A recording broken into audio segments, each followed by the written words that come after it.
What's going on, everybody, and welcome back to another video. I'm going to be doing a little bit more testing and tuning with the car, but I wanted to just highlight a few little things about these type of builds. And I was out testing the other day and I ended up stripping another spur gear.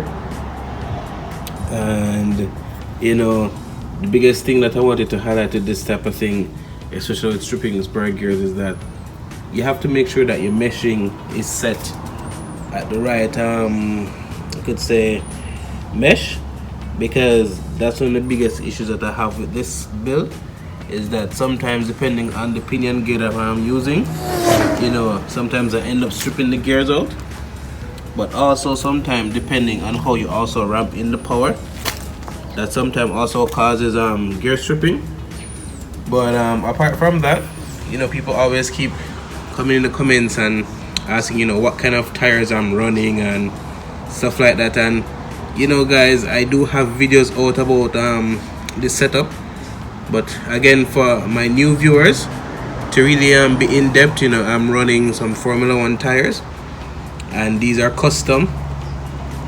And I'll post another video on exactly how to really convert them to front wheel drive specs. It's not very easy, but it's not very hard at the same time. It does take some time and some effort.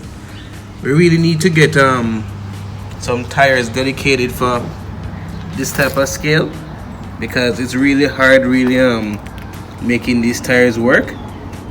But for the Tamiya FF03 chassis, overall, it's not a bad chassis.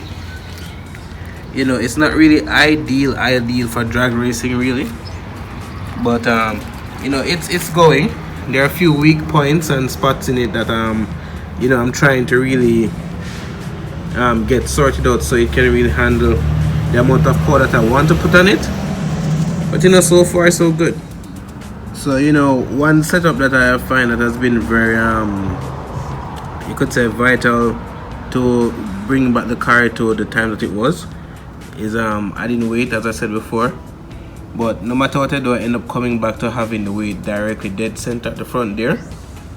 And also the intercooler does act as additional weight to the tire weight that I have here. But believe it or not, guys, this intercooler is actually a fully functional intercooler. As long as you seal up all the air gaps, you actually can run air through it. And I figured that out just the other day when I pulled it apart, because I do have a plan for it. But it's actually very functional. So all those guys that I see have the nitro cars and buy the actual scale turbochargers, this is actually a functional intercooler. You can get it on rcmart.com.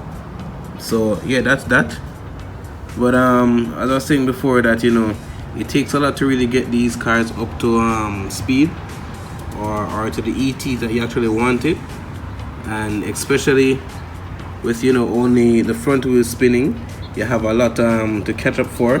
And with the 110 scale cars, you have a lot of work to do, because it's not like the other cars like the Slashes and the DR10s, where the wheels are a little bit bigger, so it's less rotational force to get up to that time. But with these, it's a lot more work, a lot more power. But as I said before, I will be upgrading the motor to a 5-turn. I'm just playing with this one for now. And there is a new body arm that I plan to get for this.